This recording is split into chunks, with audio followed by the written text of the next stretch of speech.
In the late 19th century, when the British Empire still ruled over a quarter of the world's land and seas, few would have imagined that a young republic across the Atlantic would dare to challenge it, not with cannons or warships, but with a doctrine, a warning, and the quiet confidence of a rising power. Yet, that is exactly what happened when the United States stepped into a dispute between Britain and Venezuela, a conflict that would reshape global power, redefine American foreign policy, and mark the moment the British Empire was effectively told to step back from the Americas. This was not merely a border disagreement in South America. It was a declaration of intent. It was the moment the United States enforced the Monroe Doctrine, not as an idea, but as a reality, and in doing so, announced to the world that the Western Hemisphere was no longer Europe's playground. To understand how the United States kicked the British Empire out of America to protect Venezuela, we must first return to a time when empires were still the dominant force in global politics.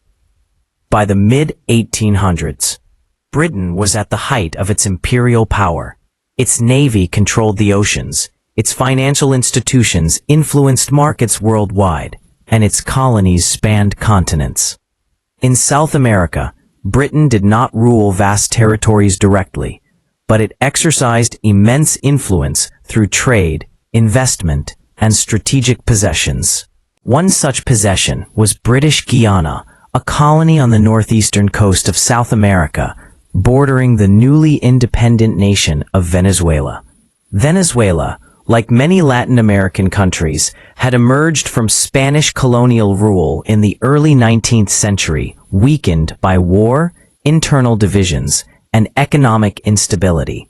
Its borders, drawn vaguely during colonial times, were often disputed. One of the most contentious disputes involved the boundary between Venezuela and British Guiana, particularly a vast, resource-rich region west of the Essequibo River.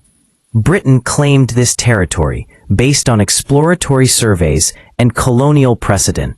Venezuela rejected these claims, insisting the land was rightfully theirs under earlier Spanish boundaries.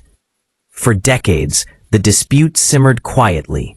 Venezuela protested diplomatically, but Britain, confident in its power, saw little reason to negotiate seriously. To London, this was a minor colonial matter. To Caracas, it was an existential threat. But to Washington, the issue would become something far larger, a test of American authority in the hemisphere. Enter the Monroe Doctrine. First articulated in 1823, the Monroe Doctrine declared that the Western Hemisphere was closed to further European colonization, and that any attempt by European powers to interfere in the affairs of the Americas would be viewed as a hostile act toward the United States. For much of the 19th century, this doctrine was more aspiration than enforcement. The U.S. lacked the military power to challenge Europe directly, and often relied on Britain's own interests to keep other European empires at bay. Ironically, the British Navy had once been the Monroe Doctrine's unofficial enforcer. But by the 1890s, the balance of power was shifting. The United States had industrialized rapidly, expanded westward, and emerged as the largest economy in the world. Its navy was growing, its confidence was rising, and its leaders increasingly believed that America's destiny lay not just within its borders, but across the hemisphere. The turning point came in the 1890s, when Venezuela, frustrated by Britain's refusal to submit the border dispute to international arbitration, appealed directly to the United States for help. This was a bold move. Venezuela knew it could not stand alone against the British Empire, but it also knew that the Monroe Doctrine, if taken seriously, could be its shield. At first, Washington hesitated. Britain was still a global superpower, and the idea of confronting it over a distant South American border seemed risky. But within the U.S. government, voices began to argue that this was precisely the kind of situation the Monroe Doctrine was meant to address. If Britain could expand its territory at the expense of a weaker American republic, what meaning did the doctrine really have? The man who would turn principle into policy was Secretary of State Richard Olney. In 1895, Olney sent a diplomatic note to Britain that stunned the world.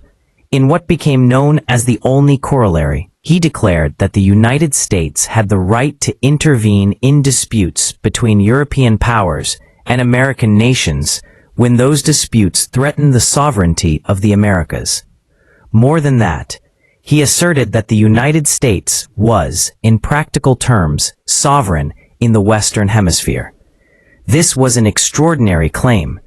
Olney was not merely asking Britain to negotiate. He was stating that the United States had the authority to demand arbitration, and that refusal would be unacceptable. Britain's initial reaction was dismissive. British officials viewed the Monroe Doctrine as an American policy, not an international law. From London's perspective, the United States had no legal standing to interfere in a dispute between Britain and Venezuela. Newspapers in Britain mocked American arrogance. Some even suggested that the U.S. was bluffing. But the response from Washington was anything but hesitant. President Grover Cleveland, not typically known for aggressive foreign policy, took a firm stand. In a message to Congress in December 1895, Cleveland declared that if Britain refused arbitration, the United States would conduct its own investigation into the border and enforce the outcome. This was a thinly veiled threat. It implied that the U.S. was prepared to confront Britain, potentially even militarily, over Venezuela. The American public reacted with a surge of nationalist fervor. Newspapers framed the issue as a defense of American honor and hemispheric independence. Politicians across party lines rallied behind the president. For the first time, the United States was speaking to the British Empire not as a former colony, but as a rival power. Behind the scenes, Britain faced a difficult reality. Though still mighty, the empire was overstretched. It faced tensions in Europe, challenges in Africa, and rising competition from Germany and Russia. A war with the United States, even if Britain might win at sea, would be costly, risky, and strategically unwise. Moreover, Britain increasingly valued good relations with the U.S., especially as global politics grew more complex. Gradually, London reassessed its position. In a move that shocked many observers, Britain agreed to arbitration. The dispute would be settled by an international tribunal, rather than by imperial decree.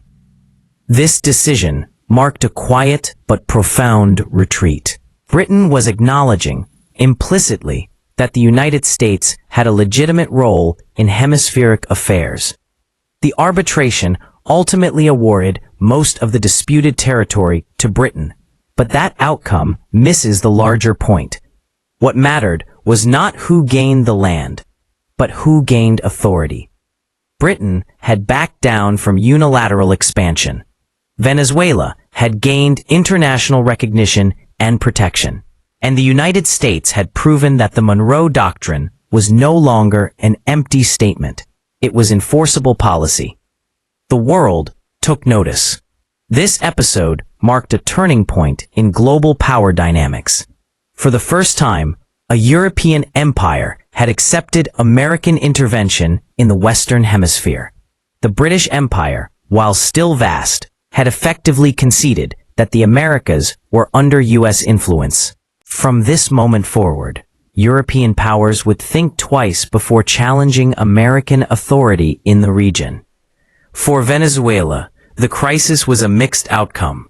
Though it did not gain all the territory it sought, it had successfully leveraged American power to force Britain to the negotiating table. It had shown that even small nations could survive in a world of empires by aligning with emerging powers. For the United States, the implications were enormous. This was the birth of America's role as a hemispheric enforcer. The principles tested during the Venezuela crisis would later justify interventions across Latin America and the Caribbean. The idea that the U.S. had both the right and the responsibility to police the Western Hemisphere would shape its foreign policy for generations. And for Britain, this was a strategic withdrawal, not a defeat, but a recognition of changing times. Rather than risk conflict, Britain chose cooperation. In doing so, it laid the groundwork for what would become the special relationship between the two nations in the 20th century. Yet beneath the diplomacy and legal arguments lay a deeper truth. The Venezuela crisis was not just about borders or arbitration. It was about power, who had it, who could project it, and who could define the rules of the international system. The United States had crossed a threshold. It was no longer merely a nation defending itself from European interference. It was a power asserting dominance beyond its borders. In protecting Venezuela, the United States was also protecting its own future. It was drawing a line across the hemisphere and daring the world to cross it. Britain, for all its might, chose not to. And so, without firing a shot, without launching an invasion, the United States compelled the greatest empire of its age to step back, not through war, but through doctrine. Not through conquest, but through confidence. This was the moment America announced itself as a global power, and the moment the British Empire accepted that its age of unchecked expansion in the Americas was over. The echo of that confrontation still lingers today, in every debate about influence, sovereignty, and intervention in the Western Hemisphere.